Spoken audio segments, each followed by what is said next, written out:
Jack Quinn hit the heavy wooden doors that led into the halftime bar like a runaway train on the downside of a mountain.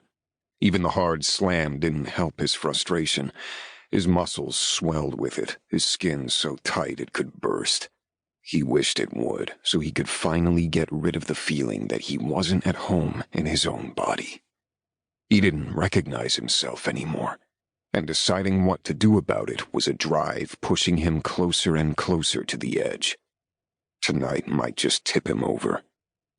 The crash of music against his senses as he crossed the uneven planks of the floor into the darkened interior of the country bar was a welcome reprieve. The beat pounded in his head, his body matching the adrenaline-laced rhythm of his heart and telling him he wasn't alone in his need to pound something, preferably his best friend, Khan. The minefield of dancing couples was lighter than usual tonight. Jack didn't swerve. He made his own path straight to the bar. Anyone in his way could take one look at his face and see they needed to be the one to move aside. They moved.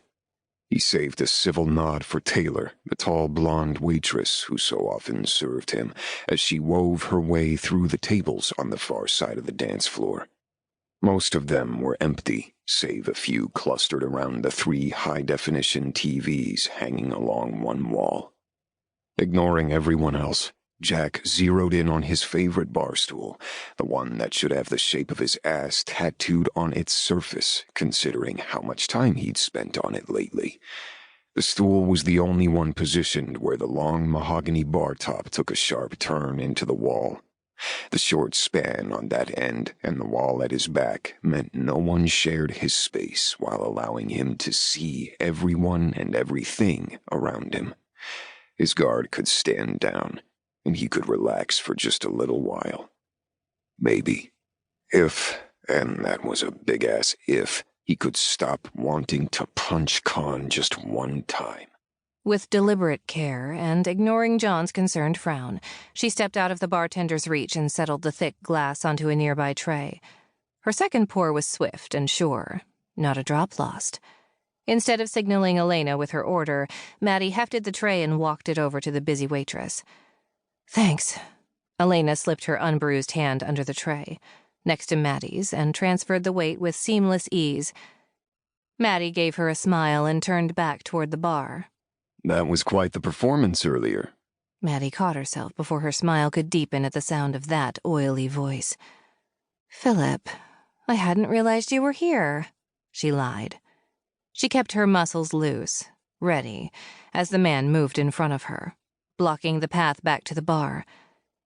Philip Montgomery had an abundance of blonde good looks and money to throw around, as she'd discovered last night. She'd discovered other things, too, like the fact that the only thing he enjoyed more than weakness was tearing down strength. His intimidation tactics put most barroom bullies to shame, though she noticed he carefully avoided the waitresses, maybe because he didn't want anyone spitting in his drinks. With her, it wasn't spit he had to worry about. But he didn't need to realize that just yet. Of course, after her earlier performance, he likely already did. Bartholomew Simmons shifted at Philip's side, his curly brown hair and slightly overweight body marking him as the classic sidekick.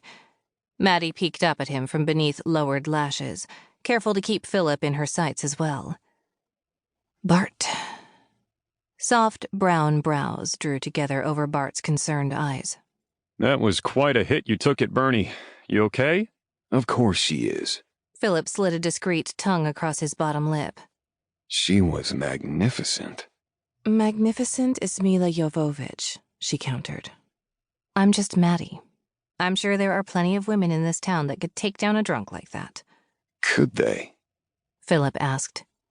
His tone discounted each and every one of the supposed them. Elena couldn't. Maddie's gaze snapped to Bart, but the look he sent the tiny waitress held the same concern it had with Maddie. Bernie's always been trouble, he continued, seeming unaware of her scrutiny. She should know that by now. A little thing like that shouldn't be working around drunks without a way to protect herself. "Maybe I'll teach her a few tricks," Maddie said. She sidled around the men, careful to keep her